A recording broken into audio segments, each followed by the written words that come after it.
षटतिला एकादशी व्रतकथा. फेब्रुवारीमध्ये पौष कृष्ण पक्षाच्या एकादशी तिथीला षटतिला एकादशी म्हणतात. या दिवशी तिळाचा वापर अत्यावश्यक आहे. चला जाणून घेऊया षटतिला एकादशीची तिथी, शुभयोग, मुहूर्त, पूजा पद्धत आणि महत्त्व. प्रत्येक महिन्यात 2 एकादशी असतात. पारंपरिक धर्मात एकादशीला विशेष महत्त्व आहे. एकादशी ही भगवान विष्णूला समर्पित आहे. या दिवशी उपवासासह पूजा केल्यास भगवान श्रीहरी विष्णू आणि माता लक्ष्मीची कृपा प्राप्त होते. या व्रताच्या प्रभावामुळे पापातून मुक्ती मिळते. फेब्रुवारी महिन्यातील 6 तारखेला पौष कृष्ण पक्षाच्या एकादशीला षटतिला एकादशी आहे. या दिवशी तिळाचा वापर अत्यावश्यक आहे. या व्रतामध्ये तीळदान केल्याने मोक्ष प्राप्त होतो अशी मान्यता आहे. षटतिला एकादशी तिथी, शुभ मुहूर्त.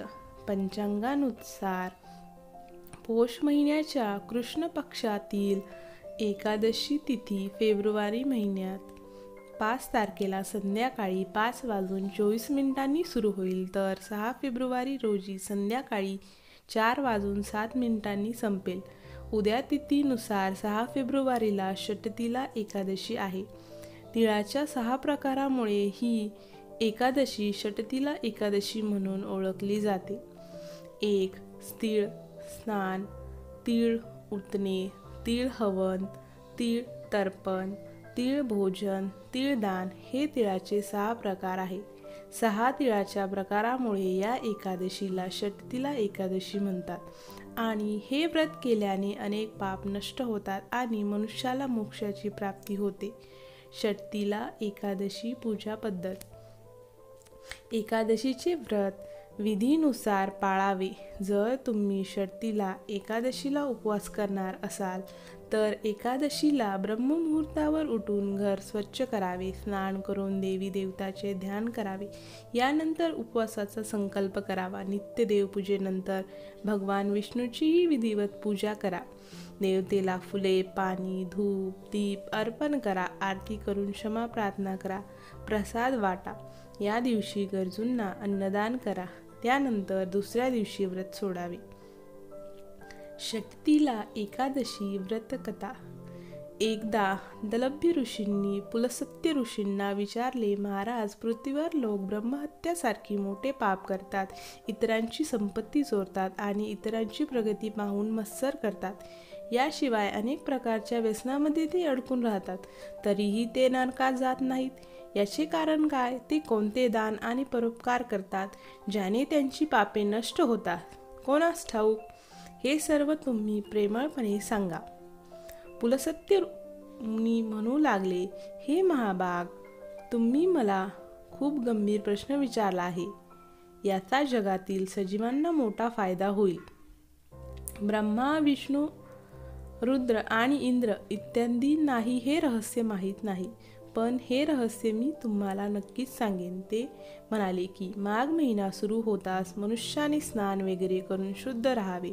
इंद्रियावर नियंत्रण ठेवून वासना, क्रोध, लोभ, आसक्ती, अहंकार, मत्सर, द्वेष इत्यादीचा त्याग करून भगवंताचे स्मरण करावे.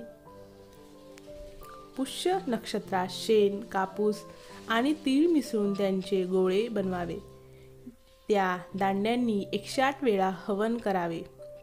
जर त्या दिवशी मूल नक्षत्र असेल आणि ती एकादशी तिथी असेल तर चांगले.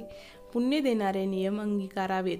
स्नान इत्यादी नित्यकर्मातून निवृत्त झाल्यावर सर्व देवतांचे देव श्री भगवान यांची पूजा करावी व एकादशीचे व्रत करावे. रात्री जागरण करावे. दुसऱ्या दिवशी उदबत्ती, दिवा, नैवेद्य इत्यादींनी देवाची पूजा करून खिचडी अर्पण करावी. त्यानंतर पेढे, नारळ, सफरचंद किंवा सुपारीचा अर्ध अर्पण करून स्तुती करावी.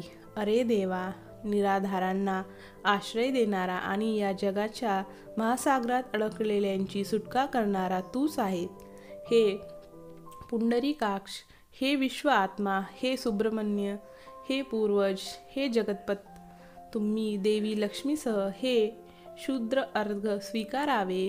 यानंतर ब्राह्मणाला पाणीने भरलेला कुंभ घागरा दान करा आणि ब्राह्मणाला एक काळी गाय आणि तिळाची भांडे दान करणे हे देखील उत्तम आहे.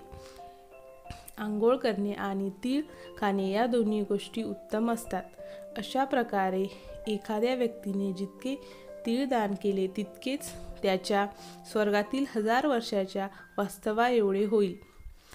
तीळदान, तीळ उतणे, तिळाचे हवन, तिळाचे तर्पण, तिळाचे अन्न आणि तिळाचे दान हे 6 प्रकारचे तीळ आहेत. याच्या वापरामुळे तिला षटतिला एकादशी म्हणतात. हे व्रत केल्याने अनेक प्रकारची पापे नष्ट होतात असे म्हणत पुलस्त्य ऋषी म्हणू लागले की आता मी तुम्हाला या एकादशीची कथा सांगेन. एकदा नारदजींनी भगवान श्री विष्णूंना हाच प्रश्न विचारला होता आणि देवाने नारदजींना षटतिला एकादशीचे महत्त्व सांगितले, म्हणून मी तुम्हाला सांगतो. देव नारदजींना म्हणाले, हे नारद, मी तुम्हाला खरी घटना सांगतो, काळजीपूर्वक ऐका. प्राचीन काळी एक ब्राह्मणी नश्वर जगात राहत होती. ती नेहमी उपवास करायची. एकदा तिने महिनाभर उपवास केला, त्यामुळे तिचे शरीर अशक्त झाले. ती अत्यंत हुशार असली तरी तिने कधीही देवांना किंवा ब्राह्मणांना अन्न किंवा पैसा दान केला नाही. यावरून मला वाटले की ब्राह्मणीने उपवास वगैरे करून शरीर शुद्ध केले आहे. आता तिला विष्णुलोक नक्कीच मिळेल. पण तिने कधीही अन्नदान केले नाही. यातून समाधान मिळणे कठीण आहे. देव पुढे म्हणाले, असा विचार करून मी त्या नश्वर जगात भिक्षुकाच्या वेशात त्या ब्राह्मणीकडे गेलो आणि तिच्याकडे भिक्षा मागितली. ती ब्राह्मणी म्हणाली, महाराज, का आलात? मी म्हणालो, मला भिक्षा हवी आहे. त्यावर तिने माझ्या भिक्षापात्रात मातीचा एक गोळा ठेवला. मी त्याच्याबरोबर स्वर्गात परतलो. काही वेळाने ब्राह्मणी ही तिचा देह सोडून स्वर्गात गेली. त्या ब्राह्मणीला माती दान करून स्वर्गात एक सुंदर राजवाडा मिळाला.